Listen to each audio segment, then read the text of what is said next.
vocês que estão aqui nessa quarta-feira gelada. Mais um capítulo da série Medicina Feminina feita por mulheres para mulheres. Hoje eu vou receber a doutora Giovana de Moraes, tricologista, especialista em cabelos, para a gente falar sobre envelhecimento capilar e vocês aproveitarem para tirar dúvidas sobre tudo aquilo que vocês perguntam bastante no consultório, mesmo que não seja no consultório da dermatologia. Então, só para me apresentar, eu sou a doutora Poliana, sou médica de performance em saúde. Criei essa série de lives para poder trazer para vocês um pouquinho da nossa visão como médico, já que nem sempre sintomas são tratados por diferentes especialidades. Então, dor crônica, quem trata? É o reumato, é o ortopedista ou é o geriatra? Quem que cuida de reposição hormonal? A gineco, a endócrino ou a geriatra? Então, são várias especialidades que se complementam, que às vezes abordam o mesmo assunto, fazem os tratamentos das patologias, sintomas, tudo aquilo que traz prejuízo na qualidade de vida, a autoestima das pessoas e porém, atuam em especialidades diferentes. E, no entanto, às vezes a mesma especialidade, como a minha base é da geriatria, a gente acaba tendo atuação bem diferente, né? O nosso feijão com arroz. Então, eu vou trazer outras duas geriatras que lidam com pessoas já numa fase mais madura, mais avançada, com mais comorbidades. E é por isso que a gente está aqui, para trazer um pouquinho mais de conhecimento sobre o conceito de saúde, quando procurar um médico de performance em saúde, quando procurar a tricologista, tudo isso para tentar motivar a galera a se cuidar e trabalhar com a prevenção, porque ela é sempre muito mais barata. E para se apresentar, e vocês podem ficar à vontade para fazer todas as perguntas que no final... Gi, Entrou? Ih, agora foi. Tudo bem? Deixa eu ajustar. Boa noite. Entrou. Se apresente, Boa noite. por favor. Tudo bem? Tudo ótimo. Gente, essa é a doutora Giovana e ela vai me apresentar agora. Falar um pouquinho qual a especialidade que você atua, onde você estudou, o que você faz de pós-graduação hoje. Tá, vamos lá. A minha formação primária, né? Eu sou médica, dermatologista. E aí, em 2018, eu já estava bastante focada na área de tricologia, atendendo muito paciente de cabelo, e eu quis entender um pouquinho mais o quanto a parte nutricional influenciava nas condições do cabelo, né, na saúde do cabelo. E aí eu fui fazer uma pós-graduação na área de nutrição, lá em Viçosa, na Universidade de Viçosa. Fiz essa pós-graduação lá, me apaixonei pelo mundo da nutrição e linkei com muita coisa que eu fazia no consultório, que eu podia melhorar a qualidade dos meus atendimentos, linkando isso para os meus pacientes, ter um resultado melhor. Agora, eu estou fazendo uma pós-graduação na área de reprogramação epigenética, que para quem não sabe, a gente tem os nossos genes lá, né? A gente tem o nosso genoma, e a gente tem alterações que vão acontecendo por vários fatores ao longo da nossa vida. Então, por exposição a estresse, agentes químicos, poluição, drogas, vacinas, fatores ambientais diversos, a gente vai tendo alterações nesses genes. E conhecendo a nossa genética, conhecendo quais são esses polimorfismos que a gente pode ter nos genes, a gente consegue predizer e interferir como se a gente ligasse e desligasse alguns genes para poder evitar algumas doenças, silenciar outras que já estão em andamento. Então, é uma área bastante nova, né, que é a área da medicina de precisão. A gente trabalha muito linkado com a nutrição também, então eu tenho vários parceiros nutricionistas, a gente trabalha muito junto. E isso agregou demais, demais, demais. Hoje, eu estava até conversando com meu marido, eu estava levantando alguns artigos mais recentes, né, sobre o tema de envelhecimento capilar, para ver se tinha alguma novidade para trazer aqui para a live.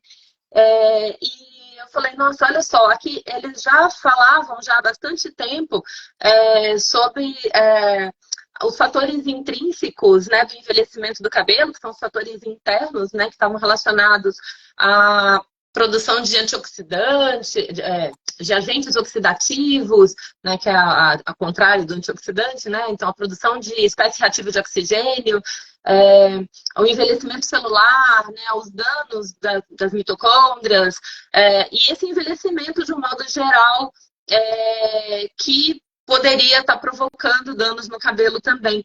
Só que, até então, dentro da dermatologia, se questionava o uso de antioxidante e só. E não tem, assim, quantidade de artigo científico relevante para poder dizer se isso resolveria ou não o problema, né? Isso que a gente andou conversando, né, Polly, que a gente vai trazer um pouquinho aqui.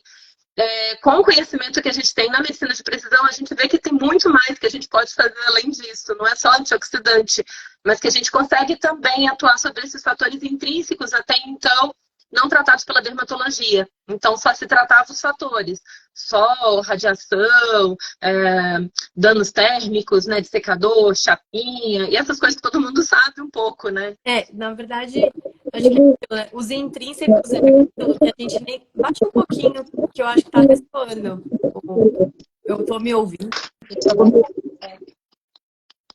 Melhorou? Uhum, acho que sim. Melhorou. Obrigada. Se tiver ruim, vocês me falam. Tá.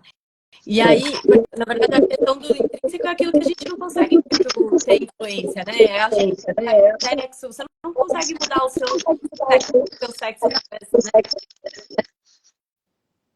O meu áudio tá ruim. O seu tá meio picotado, assim, pra mim.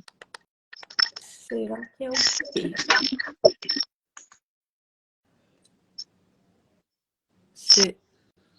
Não melhorou? Ou melhorou? Não, parece que melhorou. Ele tá um pouquinho picotado, mas eu acho que melhorou. Eu tô meio que ouvindo o que eu falo depois. Ah, tá dando... Engraçado. Será que eu derrubo a live e volto? Porque não tem nada. Eu tô sem fone. Normalmente acontece isso com fone, né? Gente, vocês que estão assistindo, dá pra ouvir ou tá muito... Derruba a live e volta. Poxa, mas ela volta. Melhorou? Melhorou? Vamos falando, se tiver ruim, aí a gente pode recomeçar ali, voltar, né? Tá. Então, só para que os fatores intrínsecos que a gente não consegue realmente... Ó, tá falando 2 vezes. Tá ressoando. Eu não tô ouvindo o seu eco 2 vezes. Ué. Peraí, então eu vou derrubar e vou voltar, tudo bem? Só pra tentar. Será? Peraí, Polly, deixa eu tentar colocar um fone pra ver se melhora, que às vezes melhora, às vezes piora. Peraí. A voz que tá duplicada é a Poliana ou é a Giovana?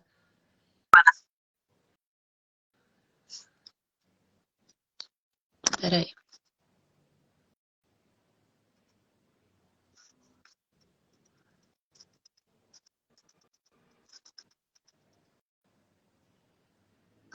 Tá. E agora vocês estão ouvindo melhor? Acho que a Giovana que tá meio travou. Não sei se é o dela ou se é o meu. Ih.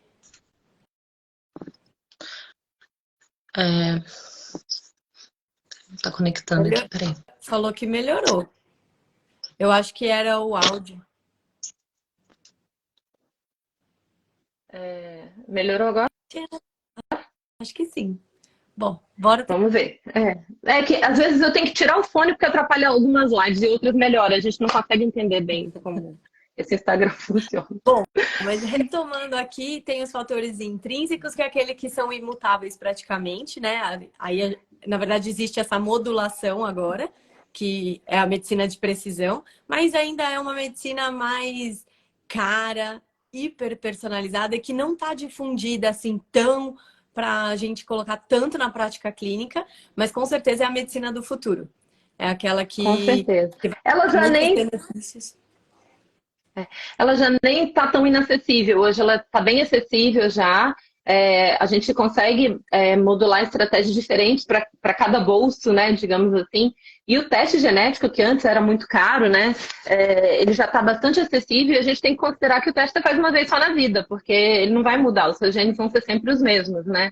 Então, eu falo que é você vir para o mundo sem o mapa e depois você tem o seu mapa. Então você sabe para onde você tem que ir, o que você tem que fazer. Então é muito interessante como uma ferramenta de autoconhecimento, né? Então, com certeza. E acho que a nutrologia está vindo aí para, assim, a nutrologia está vindo para agregar uma série de especialidades, né, que acaba trazendo realmente muito uma nova visão sobre a medicina e sobre a nosso papel de como médicos, né? Porque a gente sempre foi muito treinado a tratar doenças e hoje a gente vê que muitas das doenças poderiam ter sido evitadas desde que a gente cuidasse da saúde e não da doença.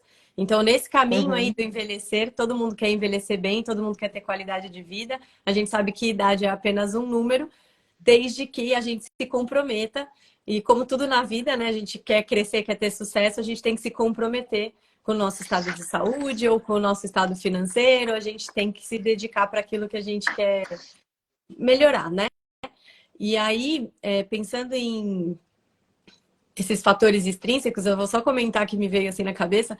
Eu fui num congresso agora recente, e onde eles era uma palestrante que até vive aparecendo na Globo, falei que ia pegar o nome dela, esqueci, mas ela comentou que dos estudos de longevidade, a medicina que já existe nos dias de hoje, a gente sabe que todo mundo, se levasse um estilo de vida saudável, seria possível chegar até os 105 anos de idade.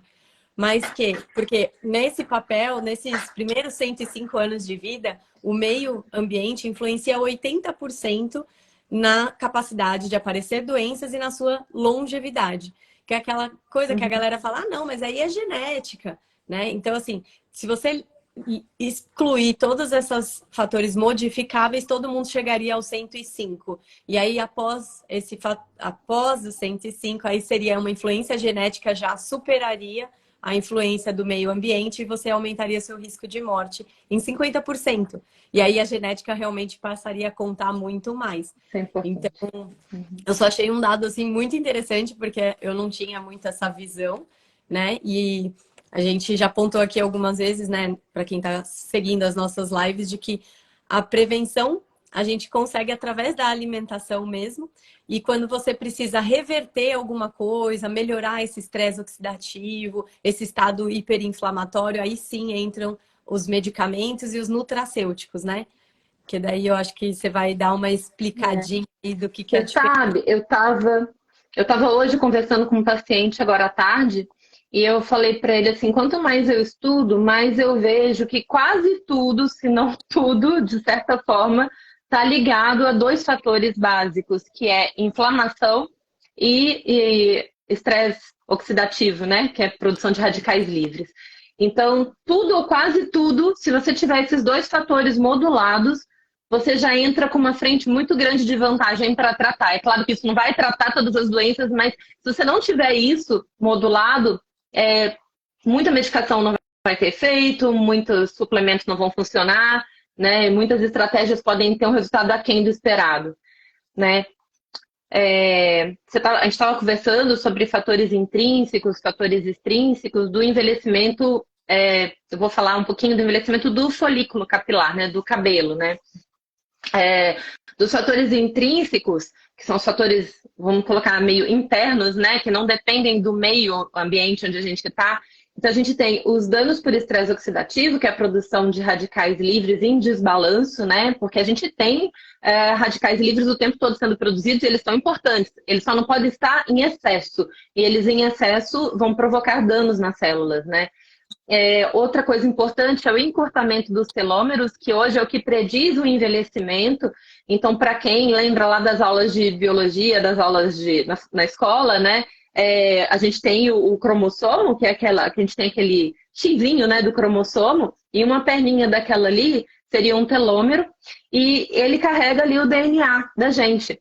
Quando a gente sofre encurtamento dessa perninha, a gente expõe esse DNA à ação de radicais livres e ele vai sofrendo danos. isso vai provocando todo o envelhecimento, né? Que a gente conhece em todas as áreas, não só no cabelo, mas é isso que promove o envelhecimento mais rápido, acelerado, tá? Então, a gente consequentemente vai ter dano ao DNA e dano à mitocôndria, né? As mitocôndrias ali, que são as organelas que tem dentro das células que produzem energia para a célula, né? Então, seria o nosso reatorzinho ali dentro. E uma diminuição do metabolismo celular, porque a gente acaba tendo uma diminuição do funcionamento dessas células como consequência de tudo isso. Na verdade, isso acaba sendo uma coisa gerando a consequência da outra. E os danos extrínsecos que dependem do meio onde a gente está, aí a gente vai englobar poluição, radiação ultravioleta, tabagismo, né? E alterações nutricionais. E aí toda essa falta de comer bem, ou parar para preparar o próprio alimento, ou comer de qualquer jeito, ou qualquer coisa com pressa, também está afetando a gente de forma importante com relação a isso, né? E aí, o que acontece quando a gente tem esses danos, né? A gente vai começar a sofrer o envelhecimento. E o que é o envelhecimento do cabelo em si? A gente sabe que o envelhecimento da pele vai gerar ruga, diminuição de viço, de brilho, manchas. E no cabelo, o que seria esse envelhecimento? Então, seria a perda da coloração, a gente vai perdendo melanina ali no cabelo, então ele vai ficando com aquele aspecto branco acinzentado, né? Ele vai ficando mais ressecado, mais ondulado, mais rebelde, mais difícil de manejar. E ele também pode sofrer um afinamento, aí seria, né, eu acabei de falar um engrossamento, mas a longo prazo a gente vai tendo um afinamento com uma redução do volume dos fios, tá?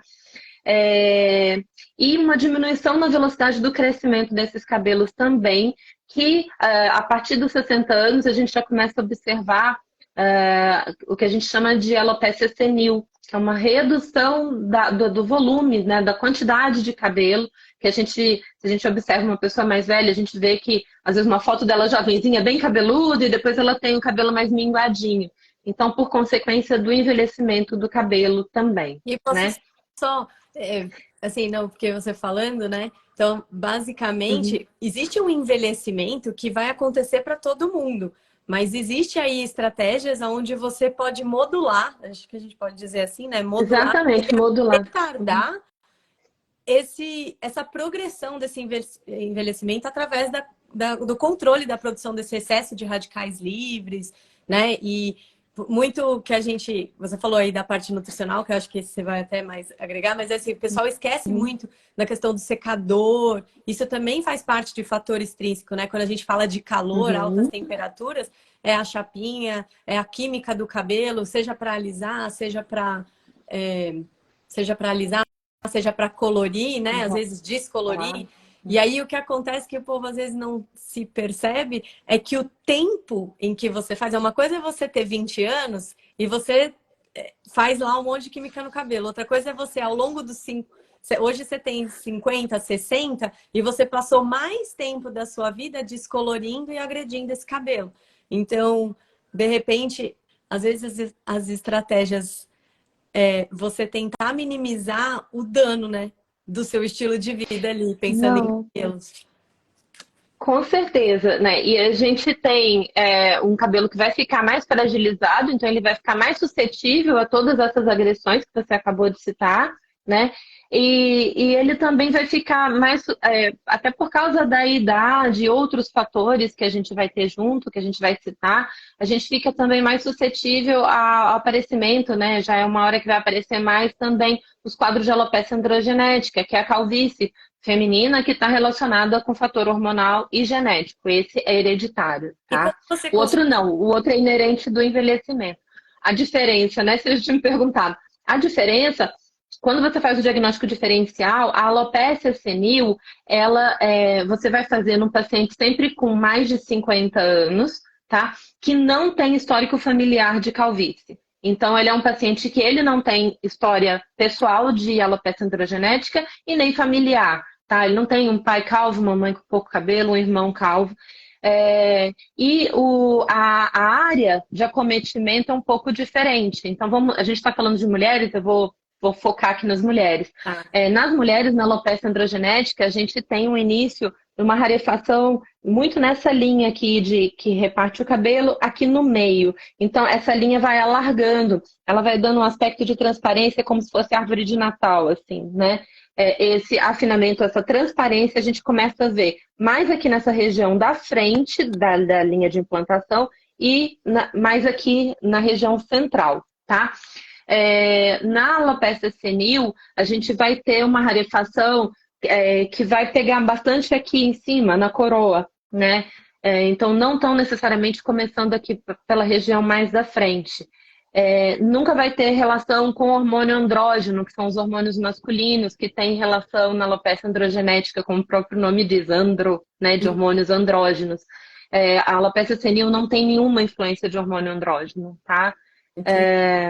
Então, o diagnóstico basicamente é feito por isso, mas você uma coisa não impede a outra, não exclui. Você pode ter uma alopecia androgenética associada a uma alopecia senil, tá? Então, muitas vezes, esses diagnósticos são sobrepostos, sim. Entendi. Ah, então. E essas são as duas principais causas de queda de cabelo no consultório? Nos pacientes 50 a mais, com certeza. Tá. E ainda tem o eflúvio telógeno, né? Que a gente já falou numa outra live, Mas né? Que é uma alteração.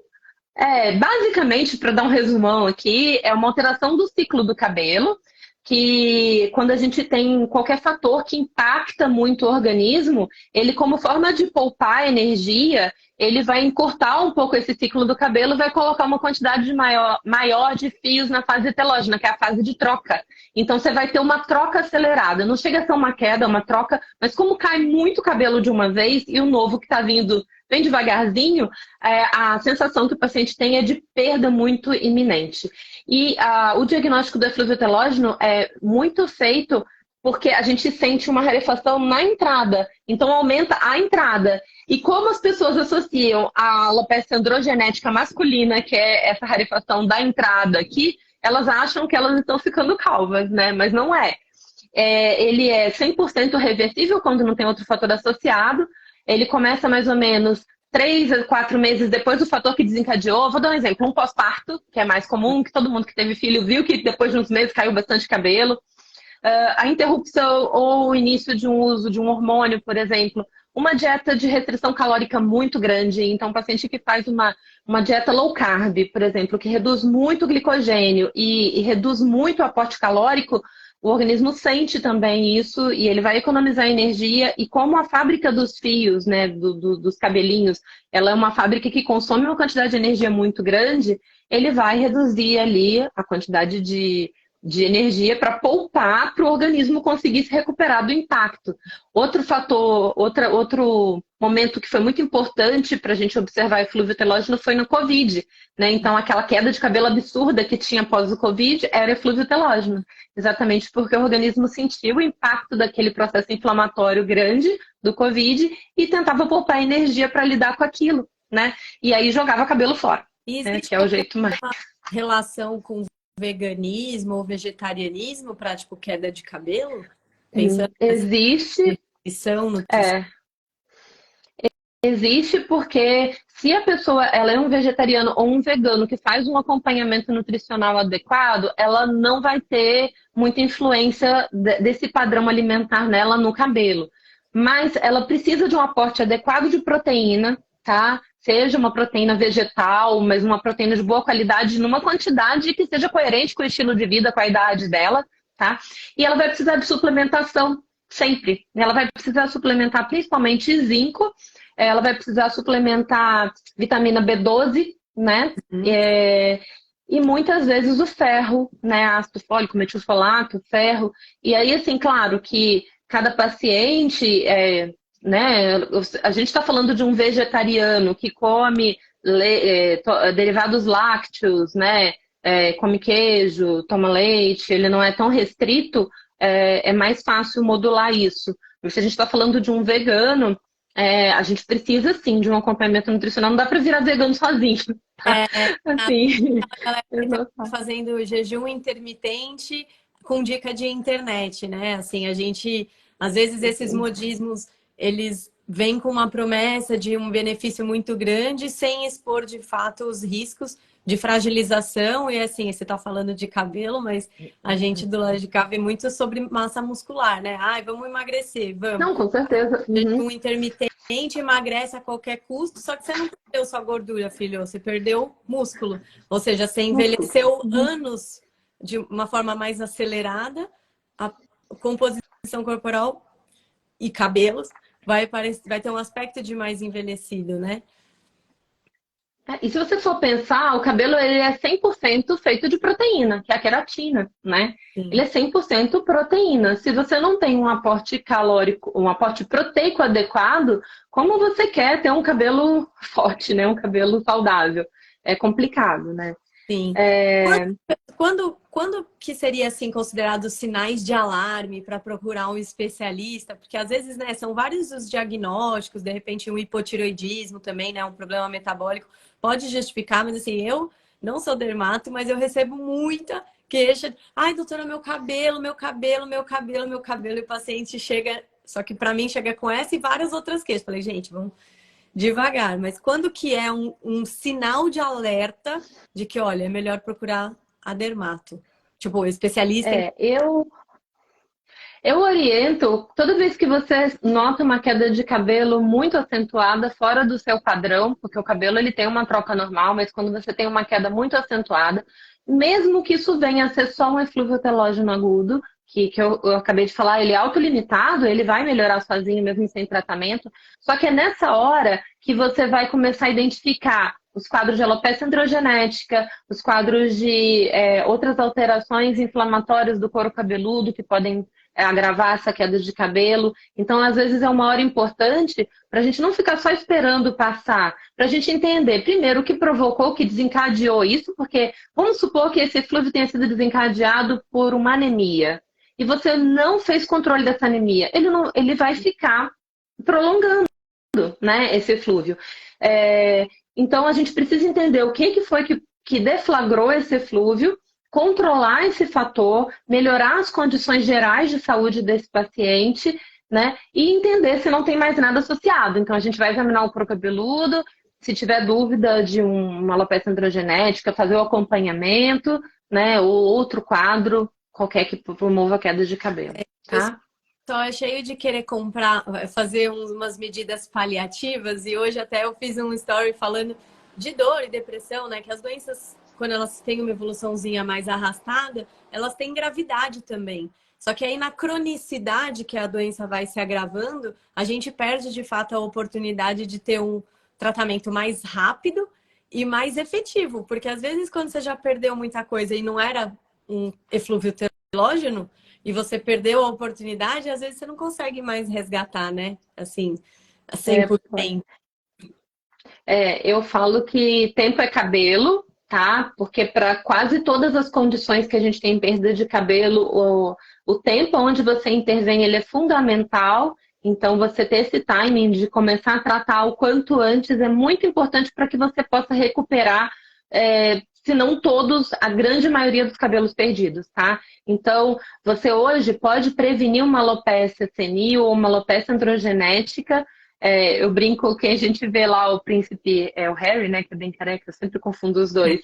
E você vê fotos dele de antes, que ele era bem cabeludo, ele poderia ter continuado cabeludo desde que ele tivesse começado esse tratamento, desde que ele identificou que começou a perder cabelo. E agora você pegar, já não. E aí você acha que quando que começa a procurar assim, um especialista? O que 15 Sim, dias, quando 3 meses caindo Quando cabelo? você.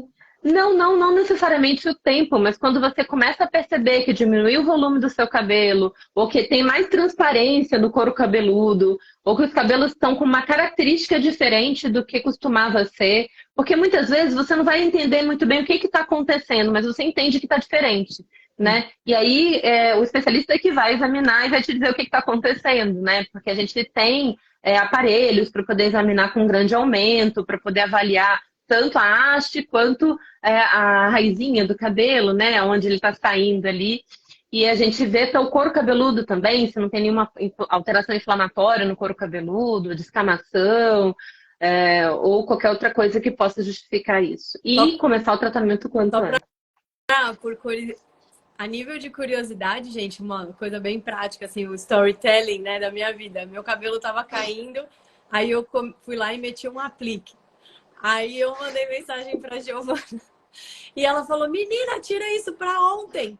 Porque, na verdade, ele realmente começou. E eu não via, né? Aí eu pedi pra tirarem foto. E aí, quando tirou, ele tava realmente caindo bem da raiz, por conta da tração. Então, às vezes, a gente quer melhorar um algo e a gente acaba enfiando o pé pelas mãos, mesmo a gente que é médico, que não tem conhecimento sobre a área, né? Sobre o assunto. Então, assim, foi eu tirar o aplique, parei de usar secador e aí o cabelo começou a encher um pouquinho mais. Então, às vezes, a gente fica tão preocupado de ser uma doença grave ou uma doença que, né, meu Deus, meu cabelo tá caindo. E, na verdade, é só a química que a gente tá fazendo, o excesso de secador, essas coisas que são, assim, nosso lifestyle, né? Ai, gente, desculpa, vocês estão ouvindo, né? Tá mó barulho. Mas, enfim, vizinhos. Claro. Bom, e os cabelos brancos? Quais Então, são as... O que dá pra os fazer? cabelos brancos, eles são um grande mistério até hoje. Tem muito estudo em cima disso, tem muita coisa nova saindo. Eu vou falar um pouquinho do que tem na literatura e a minha opinião com relação a isso, né? Baseado nesse link que eu faço com a medicina de precisão. Hoje a gente tem, hoje não, né? Existe uma regra que a gente aprende na faculdade para cabelo branco, que a gente chama de Canice, né? Que é o 50-50-50, né? Que diz que 50% dos pacientes aos 50 anos teriam pelo menos 50% de cabelo branco, né? Então, mas aqui é os 60. Isso, lógico que varia também de acordo com a raça, né? Então, a gente sabe que pessoas mais brancas demoram menos tempo para começar os cabelos brancos, começa mais cedo do que as pessoas, as pessoas pretas, né? Então, a gente sabe que a raça interfere bastante, a gente sabe que o gênero também interfere e outros fatores. A gente sabe que, assim, aos 60 anos, todo mundo vai ter algum cabelo branco, tá? Independente do que se faça, aos 60 anos todo mundo vai ter. Então, assim, isso não é uma vantagem né? Isso faz parte do nosso processo de envelhecimento, né? E o que é interessante da gente falar é que, assim, a maioria dos estudos, eles falam que você pode ter alteração, prematuridade no aparecimento desses cabelos brancos, eles podem aparecer mais cedo para pessoas que têm um desbalanço desses radicais livres. Então, como exemplo, o tabagista, a pessoa que fuma, ela produz uma quantidade muito grande de espécie reativa de oxigênio e isso acaba inflamando o folículo, né? Essa microinflamação também que é causada pelo cigarro, ela também deflagra a alopecia androgenética, ela também acelera o processo da instalação da alopecia androgenética e a piora desse quadro, tá? Alterações alimentares também, a gente sabe que uma pessoa mal nutrida, uma pessoa que se alimenta mal, ela pode ter um aparecimento de cabelos brancos precoce, tá? E a gente fala principalmente com relação ao aporte proteico, por causa dos aminoácidos essenciais, né? Os aminoácidos que a gente precisa para a composição da melanina, né? E a melanina precisa, que é o componente que pigmenta nossos fios, né? A gente sabe que tem algumas drogas que interferem, né, nos cabelos, então tanto para pigmentar quanto para despigmentar, mas a maioria dessas drogas agem de forma temporária, elas não serviriam como um tratamento de calvície, né? E tem um estudo que foi feito há uns 2 anos atrás pela Universidade da Colômbia, que mostrou uma relação muito grande com o estresse. E eles fizeram um acompanhamento, assim, marcando alguns fios de cabelo e notaram que alguns pacientes em férias conseguiam repigmentar esses cabelos, porque diminuía o estresse.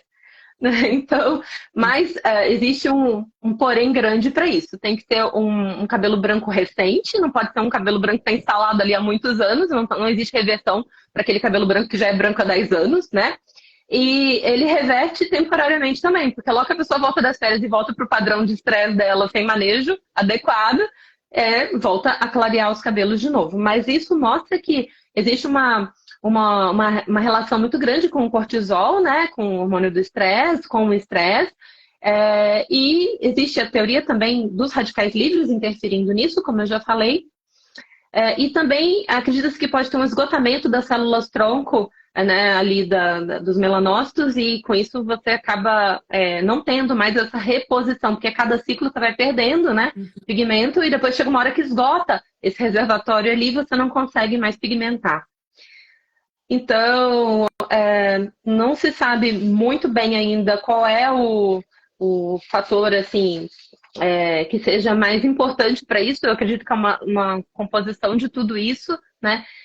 E o que a gente tem, assim, que é o mais antigo, que é a questão dos radicais livres, né? E pensando nisso, igual eu já tinha falado, quando você faz estratégias visando minimizar o efeito dos radicais livres no organismo, minimizar a inflamação, minimizar esse impacto dos radicais livres, você vai ter consequentemente, uma melhora. Tanto que hoje existe muito medicamento e suplementos, na verdade, antioxidantes, que vêm ali para tentar melhorar o cabelo branco, reverter ou atrasar o aparecimento de cabelos brancos, né? Então, hoje a gente tem... existem estudos com licopeno, existe estudo com a PQQ, agora eu não vou lembrar o nome, é um nome gigante, é dificílimo de pronunciar, mas existe estudo com a PQQ é um antioxidante, existe bastante estudo com um suplemento que chama Ginkles, né, que é o Sod Ginkles, que eu até tinha comentado com você, que ele é um antioxidante. A Galena desenvolveu até muito voltado para tratamento dos cabelos, né, e para retardar o envelhecimento dos cabelos. E tem bastante estudo com isso.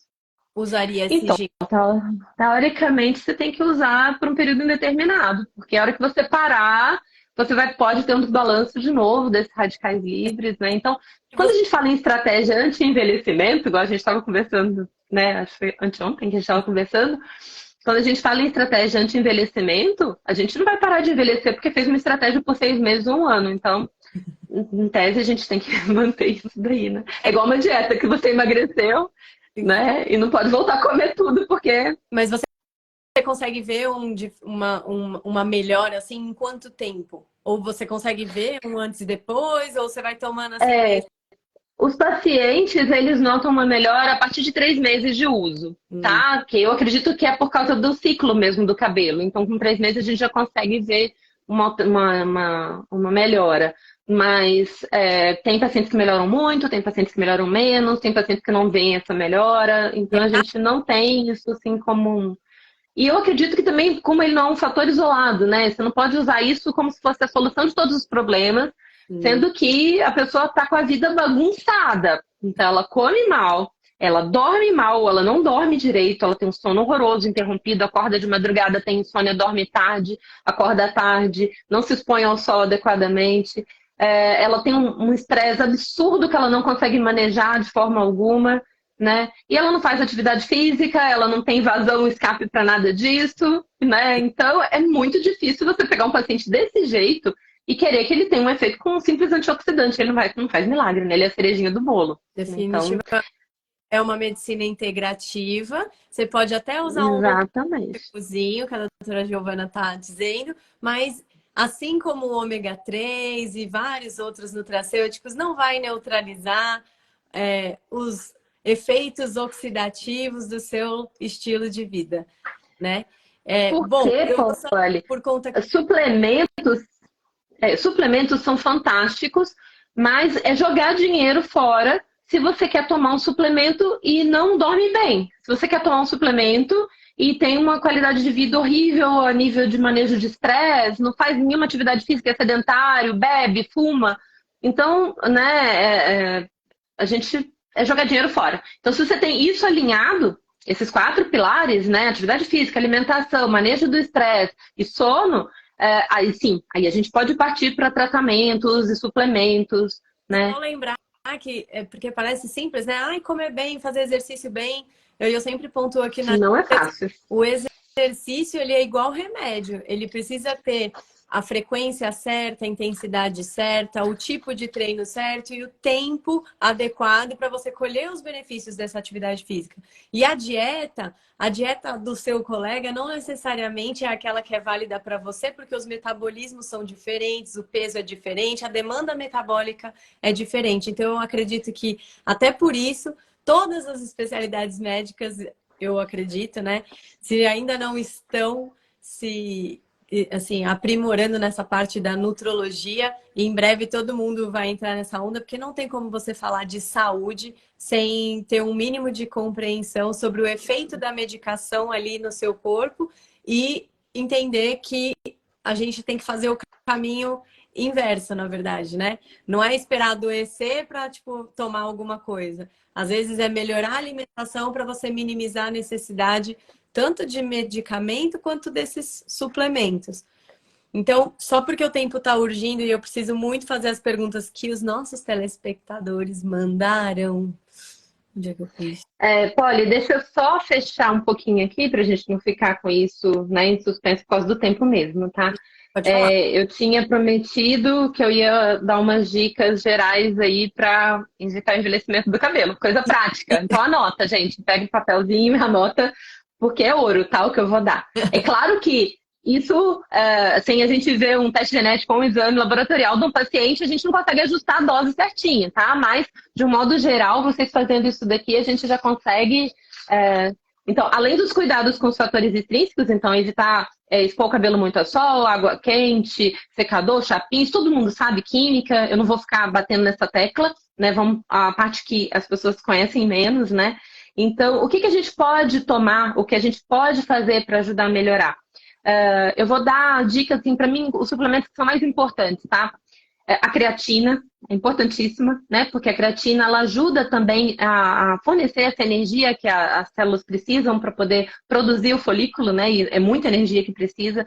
Mas a creatina precisa ser usada de forma contínua todos os dias, não é usar só até melhorar, ou usar só o dia que lembra ou o dia que for treinar, não, tá? Pode usar todos os dias, de 3 a 5 gramas, vai depender do peso do paciente e da idade. O resveratrol ou resveravine, né, que é o derivado da uva, também é um antioxidante muito legal, potente.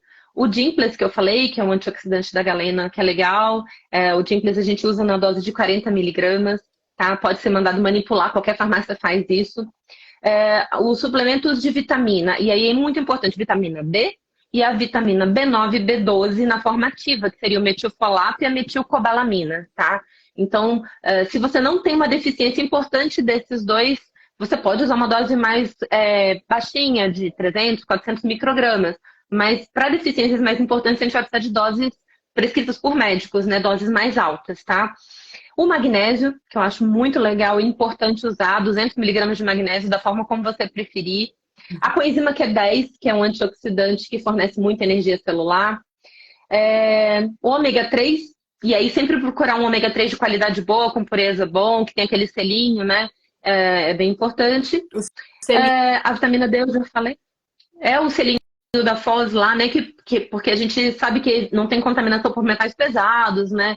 Então é um selo que te garante uma pureza maior do ômega 3, tá? Mas e que tem uma quantidade usa de... todos juntos ou usaria, tipo, a cada 3 meses você vai trocando? Resveratrol, depois... O ômega 3, a vitamina D, tá? O complexo B, se a pessoa está com taxas boas, você não precisa ficar suplementando correntemente, não, tá? Mas o ômega 3, a vitamina D e pelo menos um tipo de antioxidante sempre. Aí a gente pode reservar esse antioxidante.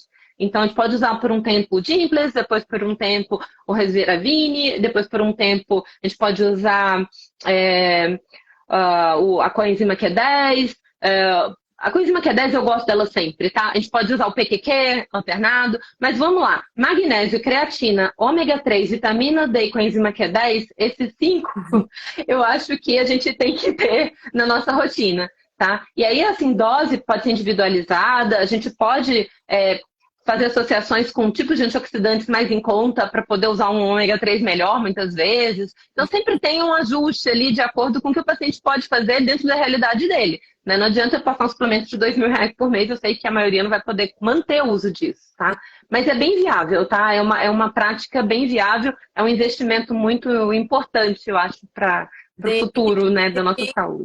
Controlem o estresse e façam todo o resto, porque senão também não adianta gastar os tufos. Senão jogar dinheiro fora. Exatamente. Não adianta tomar tudo isso, dormir mal, não treinar. E outra coisa que é muito importante é o controle, a restrição da cafeína, né? E as pessoas agora, principalmente nesses tempos de muito estresse, têm consumido uma quantidade de cafeína muito grande. Então, tentar manejar um pouquinho isso daí. Tá certo. Então, vamos para as perguntas? Vamos para as perguntas. Bom, a Yara perguntou se é possível retardar os cabelos brancos. Então, acho que essa foi A a gente já respondeu. É. Tá, certo. A Isa, acho que é Isadora. Eu acho que é Isadora. Aquelas gominhas que vendem para ajudar o crescimento do cabelo, funcionam? As gominhas de farmácia. Não, por quê? Porque normalmente eles são polivitamínicos e eles têm vitaminas que não ajudam, pelo contrário, atrapalham. E as vitaminas que são mais importantes normalmente não estão associadas ali. E normalmente quando estão em dose muito baixa, muito abaixo do IDR. Então, não é legal. Por exemplo, a vitamina A, ela pode desencadear eflúvio telógeno agudo. Imagina você tá com eflúvio, tá com o cabelo caindo, vai na farmácia e compra uma gominha dessa e toma. Vai piorar. Sim. Então, Exato. tá? Bom, gente, é aquilo, né? Prescrição, autoprescrição nunca é um bom negócio. A gente nunca sabe exatamente o efeito daquilo, principalmente se você não tem um método de antes e depois. Bom, a Lila pergunta: qual o pior erro que alguém com alopécia pode cometer? E ela botou uma carinha assim. Depende do tipo de alopécia, mas como ela perguntou de forma genérica, eu vou responder de forma genérica. Tá, mas... Não procurar um profissional o quanto antes, né? Porque o tempo é cabelo, gente, tempo é cabelo. Se você não sabe o tipo de alopécia, se seu cabelo tá caindo, você não sabe o que tá acontecendo, primeira coisa, identificar a causa. Segunda coisa, tratar o quanto antes, tá? Então... É que ela mandou 3 perguntas, então a mesma Lila, né? Anos atrás li sobre estudos de célula-tronco para tratamento de queda. Quão evoluído está? Não tem muita coisa, não. Porque, assim, na verdade, o que a gente tem que mostra alguma ação de célula-tronco é alguns tratamentos de microagulhamento, porque você acaba agulhando o bulge, que é uma estruturazinha que tem no folículo capilar, onde tem células-tronco capilares, e você agulhando ali, agulhando a área vizinha, onde tem um cabelo que já está morrendo ali, que está fraquinho, você acaba fazendo uma transferência dessas células-troncos e resgatando esse fio. Então, isso é bem interessante, é um estudo muito bonito que tem, mas assim, eu gosto de fazer uma ressalva, tá? Microagulhamento não é para todo mundo, porque se você tem uma alopécia que é cicatricial, isso a gente só consegue ver fazendo o exame, colocando o aparelhinho lá, o tricoscópio examinando, e aí, pensa, você tem uma queda de cabelo que tem um padrão de cicatriz, ele forma fibrose. E aí você vai lá e vai agulhar, você vai aumentar essa fibrose. Então você vai ter uma perda aumentada e irreversível, tá? Então, não é esteticista e cabeleireiro que deve indicar microagulhamento. É um dermatologista depois de examinar o seu cabelo com a tricoscopia, tá? Tá. Então... Boa. E o que se tem de mais avançado hoje em tratamento de queda capilar / alopécia androgenética? A alopecia androgenética é o combo ouro, né? Que eu falo que é o padrão ouro, que o minoxidil, hoje a gente faz ele oral, que ele é mais efetivo e mais cosmético, né? Aí a finasterida ou a dutasterida. A gente tem outros inibidores ali de hormônio andrógeno, como a bicalutamida, a gente tem a espironolactona, muitas vezes, que é usada, né, com efeito antiandrógeno, tá? Então, claro, indicado depende do sexo, da idade, né?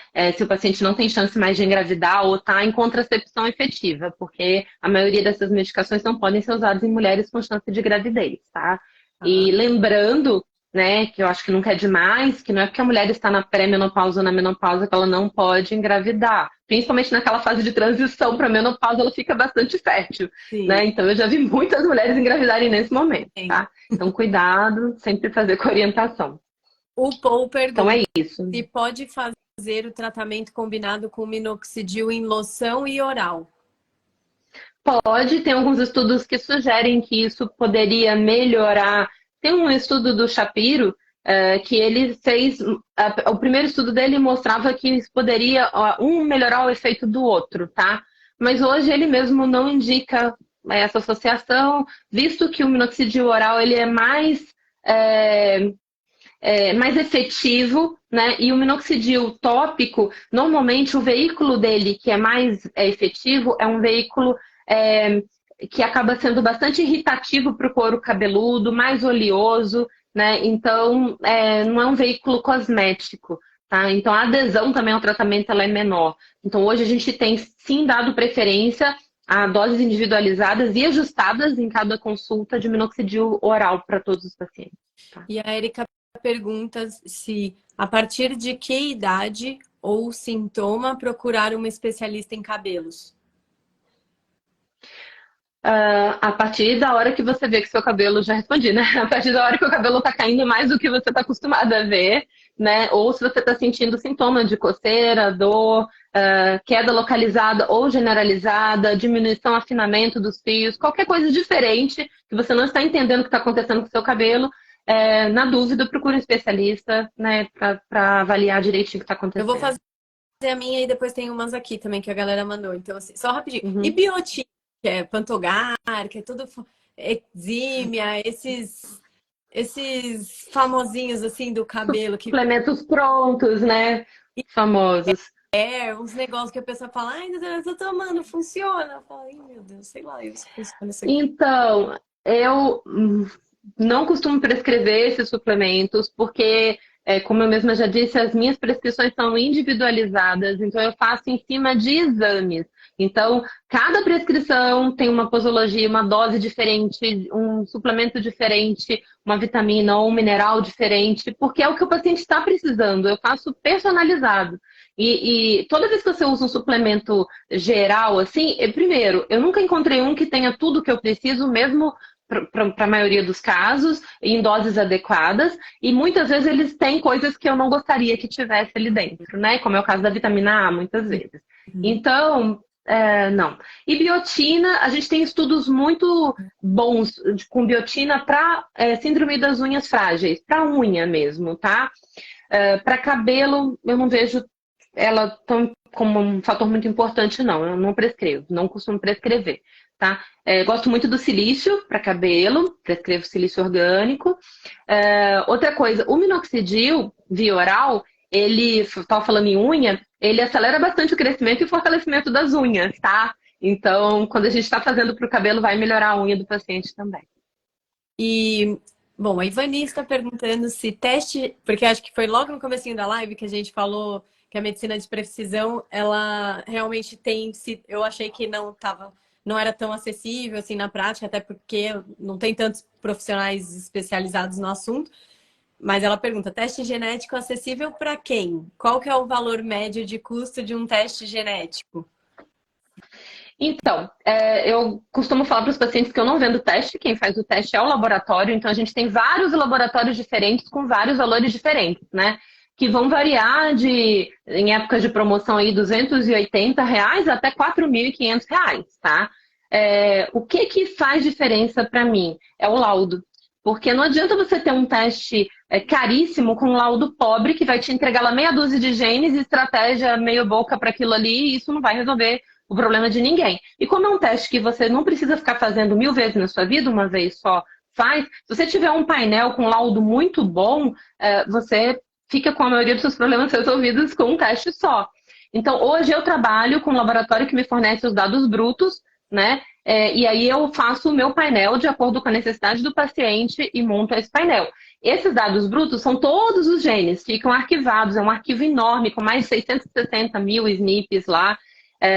E se amanhã ou depois o paciente vier com outra queixa diferente daquela, e se tiver saído um estudo novo sobre algum polimorfismo, eu tenho como voltar lá naquele teste para buscar se ele tem aquilo ali, orientar ele de acordo. Então, ele é o que funciona melhor. Então, o que acaba ficando mais caro é o laudo, porque hoje a gente gasta bastante tempo para fazer esse laudo. É um laudo, eu libero laudos aqui de até 80 páginas, sabe? Muito detalhados, que eu gasto 2 horas só para explicar para o paciente, mais 3, 4 horas para fazer. Então, é o tempo do profissional que está trabalhando para fazer esse laudo para você. O teste genético, esse que oferece os dados brutos, é um dos mais baratos que tem. Então, eu falo para o paciente, eu não vendo teste, tá? O que eu cobro é o trabalho do laudo, de laudar. Seria mais ou menos o valor ali de uma ressonância, né? Tipo, o teste em si, e aí depois ainda tem que pagar o do laudo. Mais barato, o teste vamos botar aí que com R$ 500 você faz um teste bom, e o laudo vai variar, dependendo do painel, tem profissional cobrando de 2.000 a 4.000 reais, tá? Pelo laudo, tá? Mas depende muito do painel. Na Só verdade, que esses valores todos... esse laudo vai guiar na questão de nutracêuticos, né? Os medicamentos que vai... De medicamento e de suplementos e de nutracêuticos, fitoquímicos e tudo que a gente vai precisar fazer. Porque não é só um laudo com relatório de todos os genes e o que eles implicam para você, mas também quais são as estratégias que são aplicadas para você, né? Por causa das suas queixas. Então, a gente tem uma anamnese extremamente completa, que é uma entrevista com o paciente, onde a gente faz todas as perguntas e ele fala de todos os problemas. Ah, eu tenho dificuldade de dormir, eu tenho dor depois quando eu treino, eu não consigo fazer exercício físico, meu cabelo cai, tal, tal, tal. A gente anota tudo aquilo. Quando a gente pega o teste com o painel já montado para aquele paciente, a gente vai ver o que está acontecendo a nível de polimorfismo genético ali e quais são as estratégias que a gente pode aplicar para silenciar alguns genes ou para poder ativar outros, digamos assim, né? Eu brinco que é o on e o off ali dos genes que a gente faz com essas estratégias. Com certeza, para chegar nisso, isso é a cereja do bolo, né? Porque essa é a cereja do bolo. Gigantesco antes disso que as pessoas já não fazem. Então, E 80%... não é fácil, Polly, porque assim, quando a gente fala 4 pilares, são coisas simples que todo mundo sabe, mas eu, por exemplo, se você me pegar hoje, eu me alimentei bem, eu fiz atividade física, eu consigo manejar o meu estresse, eu acho, de forma adequada, mas eu não tive uma noite de sono boa, né? Eu tô com meus filhos doentes e aí a gente, lógico, fica, né, com outros problemas. Então, você ter esses 4 alinhadinhos e tá fazendo os 4 com constância, é muito difícil, tá? É desafiador. A pessoa precisa ter força de vontade e entender que nem todo dia vai ser possível você estar com tudo em dia, mas a maior parte do tempo a gente tenta manter tudo em dia. E lógico, modular, é o sono que está complicado para mim, então eu vou comer mais cedo, eu vou tentar fazer uma higiene do sono melhor, eu vou tentar usar um suplementozinho para me ajudar a baixar a ansiedade, para conseguir dormir melhor. Então tem estratégias até para isso, né? Então... Com certeza. E o principal é estar consciente de, né? Porque ainda a gente vive numa sociedade meio arcaica no pensamento de que eu só vou no médico para tratar a doença.